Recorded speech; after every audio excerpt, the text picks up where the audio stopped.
काळ हा फक्त वाहणारा प्रवाह नसतो. तो एक कठोर न्यायाधीश असतो, जो काही आठवणी पुसून टाकतो तर काहींना अमर करतो. जन्म आणि मृत्यू या दोन टोकांमध्ये प्रत्येक व्यक्ती आपलं आयुष्य जगतो. पण काही माणसं अशी असतात जी शरीरानं निघून जातात, मात्र त्यांचं कार्य, त्यांचे विचार आणि त्यांच्या स्मृती काळाच्या छातीवर आपल्या अस्तित्वाचा एक अमिट ठसा उमटवून जातात. आज आपण अशाच एका विकासमूर्ती सामाजिक संघर्ष योद्धाच्या जीवनातील कार्याचे साक्षीदार होणार आहोत. 1990 पूर्वी तानसा नदीच्या वळणाजवळ निसर्गरम्य परिसरातील वसलेले निंबवली व इतर 34 गावे साध्या सौंदर्याचे पण कठीण जीवनाचे प्रतीक होते.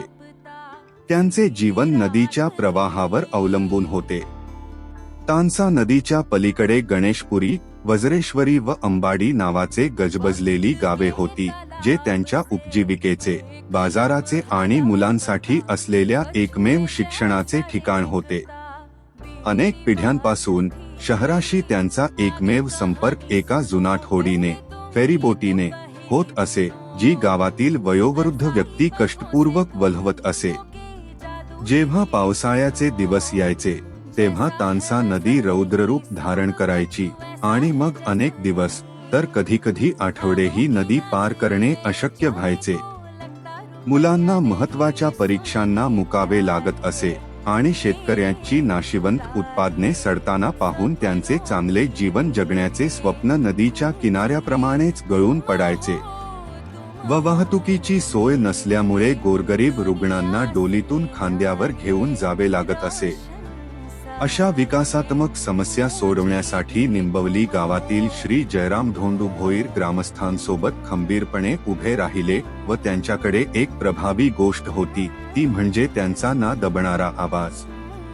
त्यांनी आदिवासी विकास संघर्ष समिती स्थापन केली व आंदोलनाचे स्थानिक नेतृत्व स्वीकारले. त्यांनी 34 गावे एकत्र आणली व आपल्या भागातील सर्वांगीण विकासासाठी जोरदार आंदोलनाची सुरुवात केली. गरीब जनतेसाठी पुलाच्या आणि ग्रामीण भागातील विकासाच्या कामांसाठी त्यांनी सरकारी यंत्रणांविरुद्ध अथक संघर्ष केले व त्यांनी आवश्यक निधी आणि मंजुरी मिळवण्यासाठी प्रशासनावर सातत्याने दबाव आणले. मूलभूत गरजेसाठी घोषणा देणाऱ्या आणि फलक हातात घेतलेल्या 34 गोर गरीब पण दृढनिश्चयी गावे पाहून सहानुभूती असलेल्या अनेक पत्रकारांचे लक्ष वेधले गेले. गावकऱ्यांच्या दयनीय अवस्थेच्या छायाचित्रांमुळे निर्माण झालेल्या वाढत्या सार्वजनिक दबावामुळे शेवटी सरकारला दखल घ्यावी लागली आणि त्यांनी पूल बांधण्याचे आश्वासन दिले. पुलाचे भूमिपूजन सार्वजनिक बांधकाम मंत्री नितीनजी गडकरी साहेब यांच्या हस्ते झाले. 1 वर्षांनंतर पाण्याच्या आवाजाऐवजी जड यंत्रसामग्रीचा आवाज ऐकू येऊ लागला. जवळचे गावकरी नदीवर मजबूत स्टीलचे गर्डर उभारले जात असताना आश्चर्याने पाहत राहिले.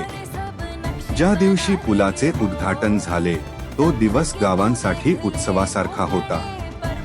जयराम धोंडू भोईरांनी, गावकरी आणि प्रमुख पाहुणे परिवहन मंत्री गजानन कीर्तिकर साहेब, आदिवासी विकास मंत्री विष्णू सावरा साहेब, शिवसेना ठाणे जिल्हा प्रमुख आनंद दिघे साहेब, आमदार चिंतामण वनगा साहेब, आमदार दिगंबर विशे साहेब, मधुकर दादा पाटील, बाबजी काथोले सर यांच्या हस्ते जोडीला अभिमानाने उभे राहून फितीचे कापून पुलाचे उद्घाटन केले.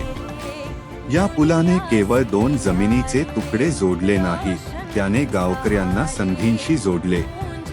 काही महिन्यांतच त्यांच्या उत्पादनांना चांगला भाव मिळू लागला.